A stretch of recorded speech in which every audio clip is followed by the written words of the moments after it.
Buenos días, profesor, y buenos días, compañeros. Nuestro grupo para Matemática para Economía 3 viene a exponer hoy los modelos de equilibrio macroeconómico y el modelo de crecimiento de Harrod y Domar. Los integrantes de nuestro grupo son Natalia Barca, Nicola Landia, José Carlos Cayo, Josep Ortega, Piero Quispe, Ángel Quijano, Camila Vidal y Milagros Villegas. A continuación, le daré la palabra a mi compañera Milagros para que inicie con la exposición del primer modelo. El modelo de equilibrio macroeconómico. El equilibrio macroeconómico se alcanza en el punto de intersección de la oferta y la demanda agregada, teniendo así un nivel de precio de equilibrio y una producción agregada de equilibrio. Como vemos en la gráfica, en el eje horizontal está la variable del PBI y en el eje vertical está la variable del nivel de precios. En el corto plazo, el equilibrio lo encontramos en el punto de corte de la oferta y la demanda agregada de corto plazo, siendo la demanda agregada una curva decreciente y la oferta agregada una curva creciente.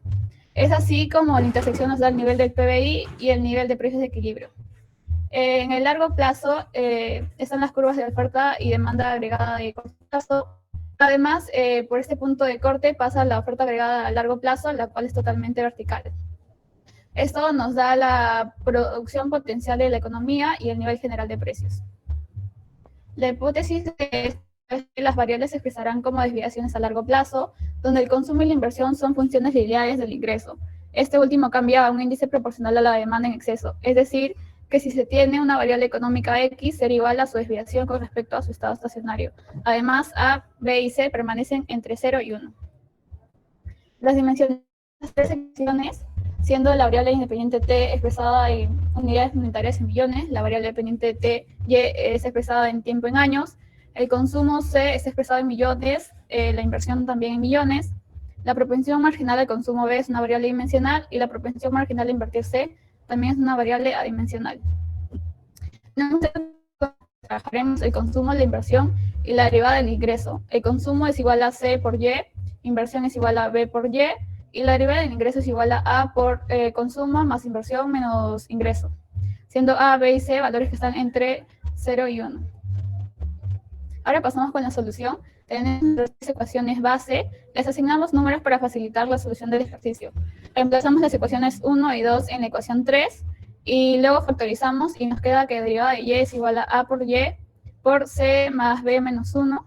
Luego hacemos el cambio de variables, siendo z es igual a por c más b menos 1. Aquí ya reemplazamos, pasamos z y al otro lado de la ecuación. Tras ello tenemos que y en función de t es igual a m por e a la zt, siendo m constante, y de esta forma y en función de t menos y sub s es igual a m por e a la zt. Y obtenemos que m es igual a y sub 0 menos y sub s. Luego tenemos que y sub t es igual a y sub 0 menos y sub s por e a la zt más y sub s. Reemplazamos z con el cambio de variable que habíamos realizado anteriormente y obtenemos que y sub t es igual a y sub 0 menos y sub s por e a la a por t por c más b menos 1 más y sub s.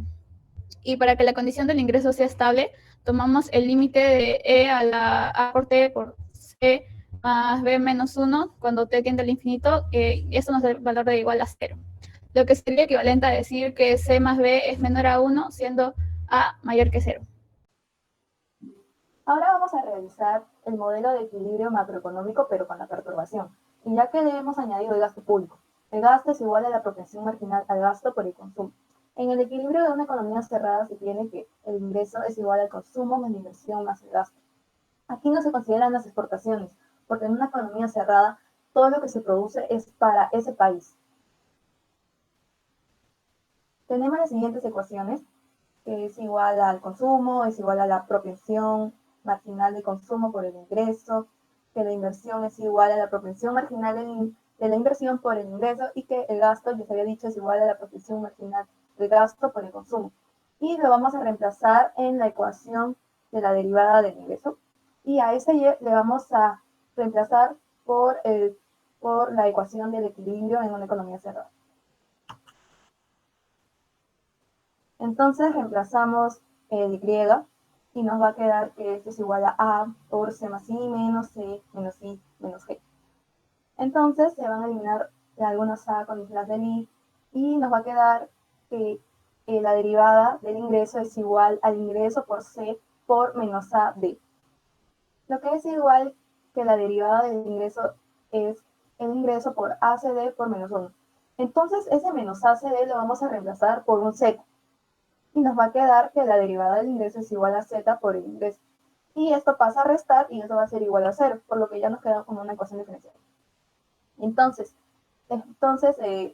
el ingreso es igual a una constante por E elevado a la ZT.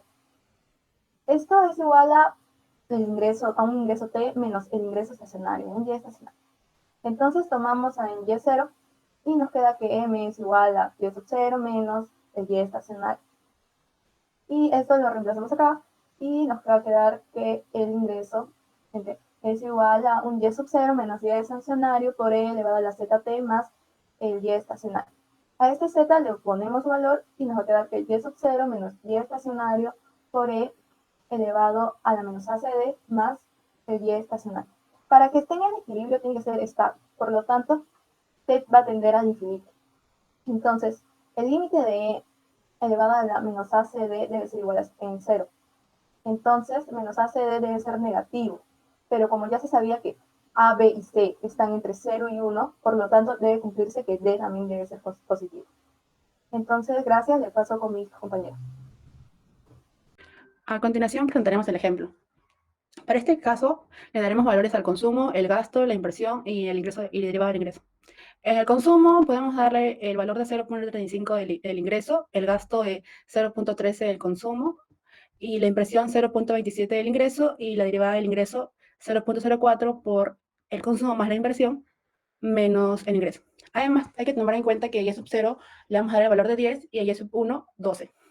En la solución simplemente reemplazamos la derivada del ingreso hasta llegar a la conclusión de que vendría a ser a menos 0.052 del consumo. Reemplazamos con los valores dados y llegamos a esta ecuación, la cual, como es negativo, la pasamos al otro lado para igualarla a 0, llegando a la conclusión de que la derivada del ingreso vendría a ser epsilon a la 0.0182t. Luego, simplemente reemplazamos el Y sub t y le damos y lo que vendría a ser igual a Y sub 0 menos Y estacionario por epsilon a la 0.00182t más Y estacionario. Y podemos observar el límite que cuando t tiende a infinito vendría a ser igual a epsilon a la 0.00182t igual a 0. Para permanecer el equilibrio simplemente tenemos en cuenta que es la ecuación mencionada anteriormente. Y ya que, como habíamos dicho, Y sub 0 es igual a 10 y Y sub 1 es igual a 12, reemplazamos en la ecuación, lo que nos vendría a dar que Y estacionario es igual a 2.024 y Y sub t es igual a 7.976 por E a la menos 0.018.2t más 2.024. Y aquí podemos ver la gráfica que sale a partir de la ecuación y de la solución del ejemplo dado. Y finalmente se concluye que se llegará al equilibrio si es que la suma y la propensión marginal del consumo y de la inversión es menor a 1.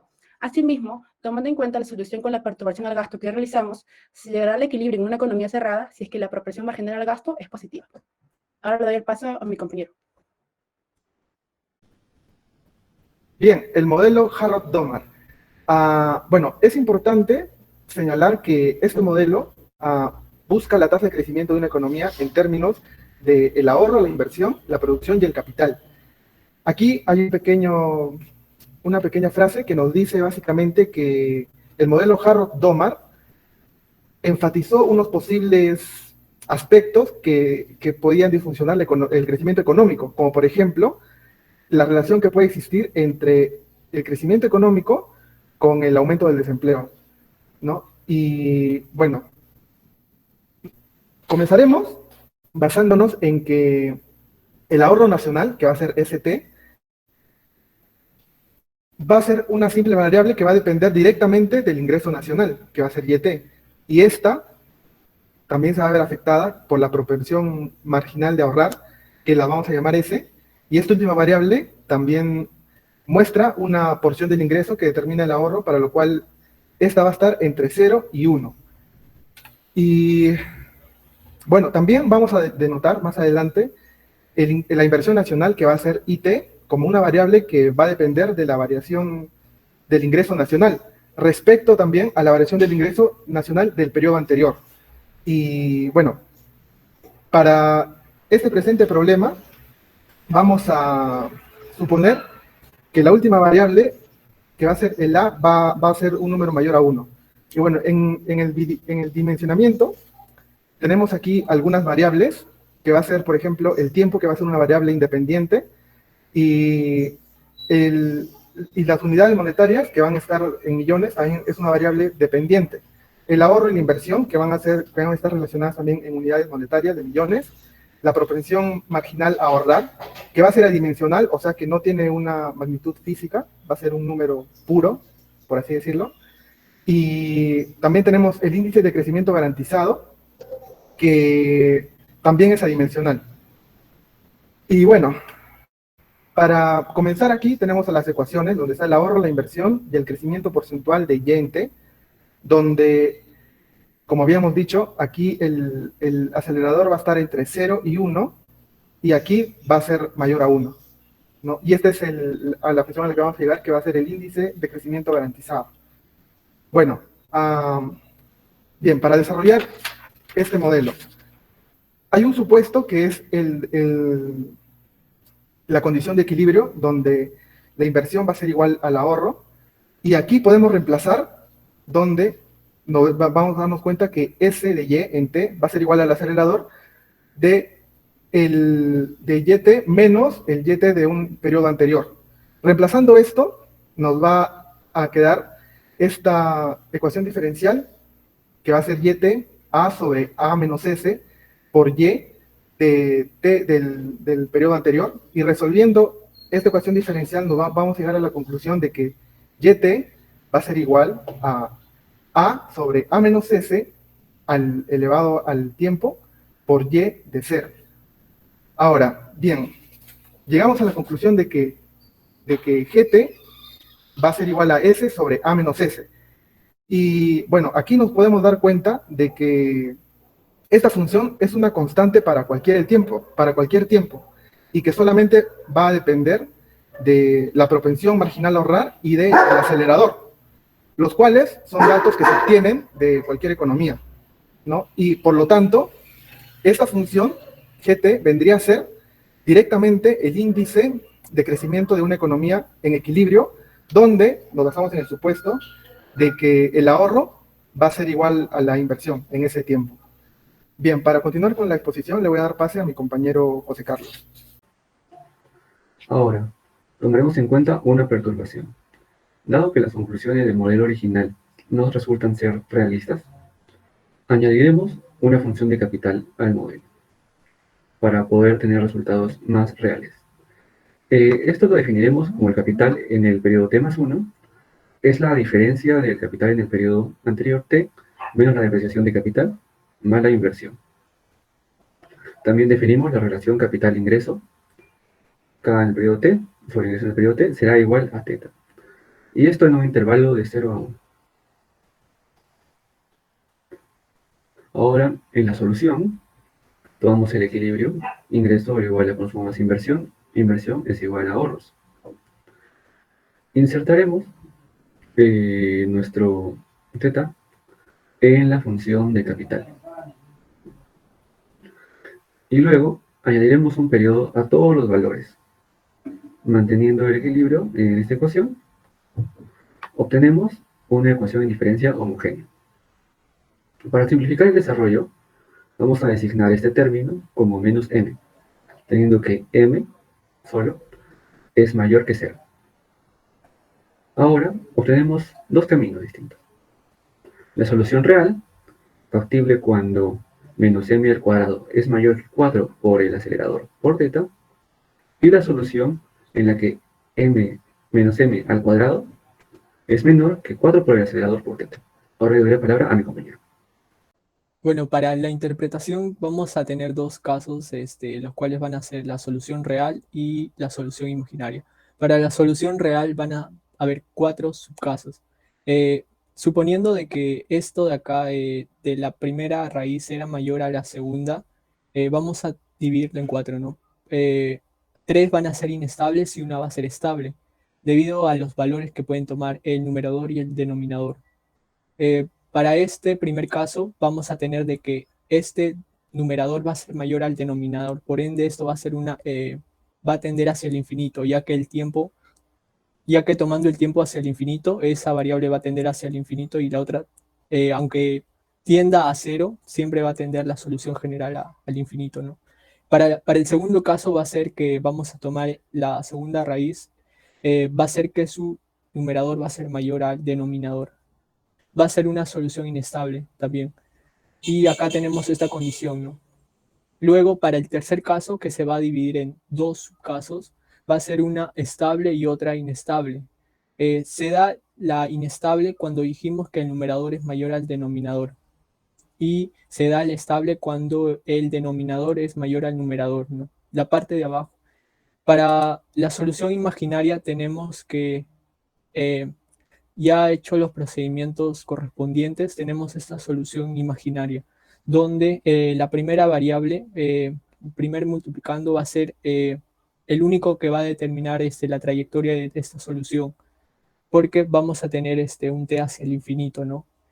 Y vamos a darle una constante a todo esto, debido a que el tiempo solamente está afectando a esta parte de acá, y toda esta solución general va a tender va a ser explosiva positivamente en el eje de las ordenadas y negativamente por el eje también de las ordenadas, dependiendo de los valores que le demos. Acá vamos a asumir que como el segundo factor va a ser una constante positiva o el segundo factor va a ser una constante negativa. Van a quedar así las gráficas tomando esta constante de acá. Igualmente esta de acá va a ser una constante, esta va a ser la negativa, ¿no?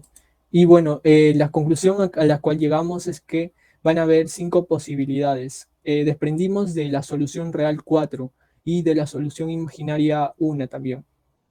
Para esto tenemos que es estable cuando tiende a 0, pero en realidad esto no sé en la vida económica que nosotros vemos, ¿no? En un país o en una nación, ya que es ilógico que un país tenga una producción de 0, y además de que implicaría que la producción inicial sea 0 o que esta razón que vimos al inicio sea 0, pero con las restricciones ya dadas, este valor de 0 no se puede dar porque es mayor a 1 y ese está entre 0 y 1. Por lo tanto, el crecimiento para una función estable sería de 0 unidades monetarias. Gracias.